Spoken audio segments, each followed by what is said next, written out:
Hi everyone, welcome to Homerino Collectibles, and today I'm going to be doing the review of the Aliens Xenomorph Warrior from Neca. Now, yesterday was my birthday, July the 4th, and this is from my brother Chris, so thank you Chris. So, first of all, this is the first Aliens figure that I have. I have a few of the Neca toys, and I really do want to get into this Aliens line. You know, I want to collect myself some Marines and everything, so this is an absolutely fantastic gift. And it is an absolutely incredible figure, and I haven't even taken out the package yet. So a quick look at the packaging here, and as you can see, it's shown off in all of its glory. It looks fantastic, but I do have one problem with all of Neca boxes regarding the Aliens line, and that's the fact that they don't give you a bio for the individual figures. So on here we do see warning choking hazard, and that is because there's one part of this that does disconnect. And it says ages 17 and up. If we move it to the side, we just see a picture of the figure right there. The other side, it's just some other pictures as if you're looking through a camera of a Marine. And then on the back here is a bio. If you want to go ahead and read it, then you can pause that. But that is essentially a bio of Aliens, the second film. And then at the bottom here we have three images, and there's me. Hi guys. And we have three images of three other figures. But the problem is, I mean, I know who they are, but you know, if other people don't, there's no names there, so they can't go and type something in online and actually find out who the hell these guys are. And then we get a picture here. I know you're getting a lot of glare, and you're basically just seeing me. But here is the figure again. You know, the same picture that we get on the side. So I definitely think that for the boxes, especially with the Windrex figure, we should just be getting a bit more of a bio about the individual figure and not about the film. Considering we get the same picture here as we get here, there's so much space here that they could have given us a bio about the Xenomorphs. Maybe what they could do or something like that, I don't know, but they just need something else there. Like I say, especially with the Windrex figure, which is this guy down here, his brother, Carl Windrex's brother. It's, you know, a figure dedicated to him that obviously no one else knows about, because he wasn't actually in the film. Obviously, it's just a made-up character for his brother, who sadly has passed away. And I will be reviewing that figure. I will be getting Craig Windrex. But that's the problem, you know. Unless you go online and you search for it, you don't know the story behind the figure.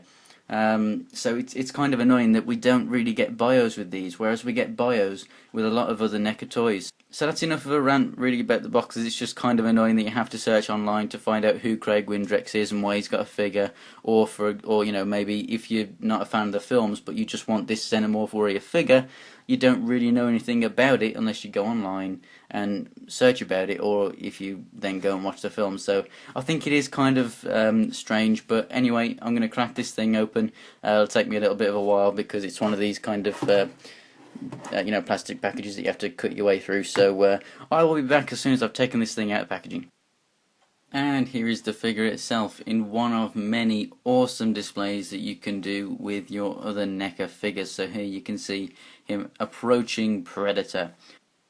So starting with the head, as you can see, we have the smaller mouth that comes in. That's easier to take in and out with tweezers. So if you just pull down the bottom jaw just to give yourself some clearance, you can go ahead and push that in, and if you want you can just go in there with tweezers just to make sure that you get in there nice and securely, and then you can sort of close up the front jaw there. And another awesome thing with the head is that at the back here, as you can see, we have this hole, and we get this extra spine piece which you can plug in there. If I just push the head forward a little bit, you can plug that in right there for when you're not using that sort of head articulation. Whereas if you want the head a little bit more back, you can go ahead and take that spine piece out, and then you can bring the head back for a more of like a charging sort of pose or something like that. Not sure if you can get more or less articulation with this out rather than it being in, but basically you get your up and down like that, and then you just get a little bit of left and right movement. These cables right here are a soft rubbery plastic, so be careful with them. They just plug into the back around there. These parts here are pliable rubber, so they're not going to snap off or anything. That's very good. The arms, they move up and down. They have a full 360-degree spin. They rotate up here at the bicep.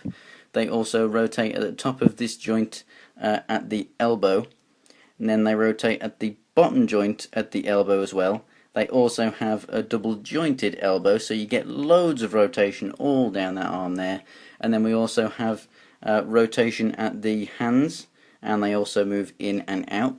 We get waist movement, left, right, up and down. That's on a ball joint, so you get very good ab crunch and left and right and everything there.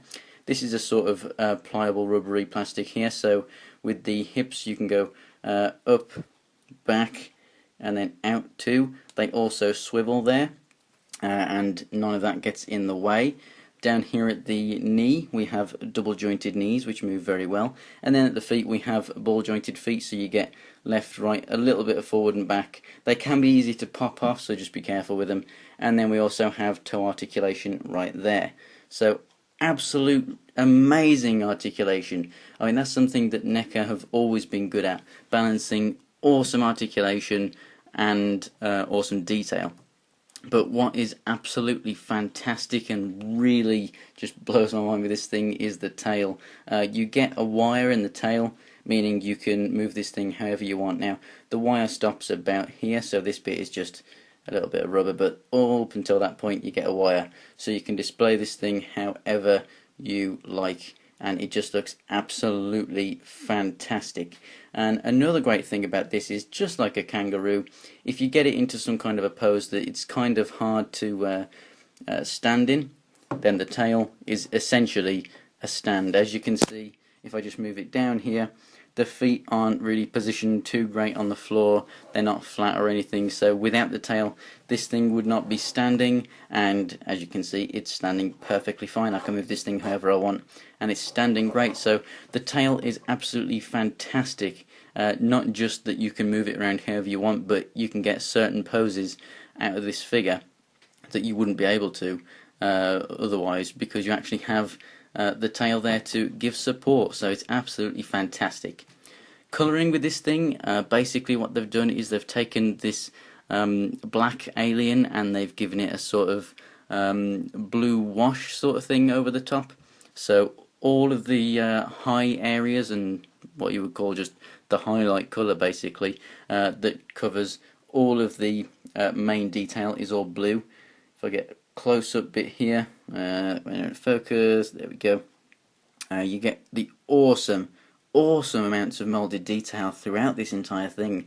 It's only when you have one of these in hand that you actually see the amount of detail that they have, because in the film they're always, in shadows, they're always very dark, and in the film they are predominantly, more of a black anyway, so you don't actually see all of this highlighted colour on them, which is absolutely fantastic. So another epic part of the paint is the silver teeth there, which in the film they were kind of silver, kind of see-through, which is awesome. And then we get a bit of a different colour over here on the jaw. In comparison with some other Neca figures, here he is stood next to Predator, so stood up straight. It's a very tall figure. I mean, these guys are, just a little bit over 7. They're about 7.5 inches towards 8. So this guy is much bigger.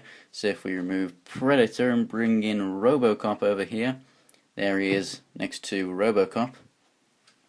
So absolutely phenomenal amount of plastic and value for your money, really, with the size of this thing, the amount of articulation, all the detail. I mean, it's absolutely incredible. The line is fantastic, awesome for army building, and it's obviously a must-have if you're an Alien fan. The amount of articulation, detail, and just size, value for your money for this thing is absolutely incredible, and it's awesome to see one of these Xenomorphs close up. So I would say 100% recommended if you like the Aliens films, Predators films, or if you have a few Colonial Marines, maybe from the old McFarlane Toys days, and you want to army build some Xenomorphs for it. This is absolutely fantastic. If you want to follow me on Instagram and Twitter, it's Homerino123, and you'll see all the new images of things that I have collected and things that are going to be upcoming reviews. So if you want to see more Aliens reviews and help out the channel, go ahead and click that subscribe button. It'll be massively appreciated. If you like the review, click the like button and tell me which one do you like better, this one or the brown one. Let me know in the comments. I will be doing a review of that one in the future. So thanks for watching, everyone. Remember, subscribe for more videos, and I will see you next time.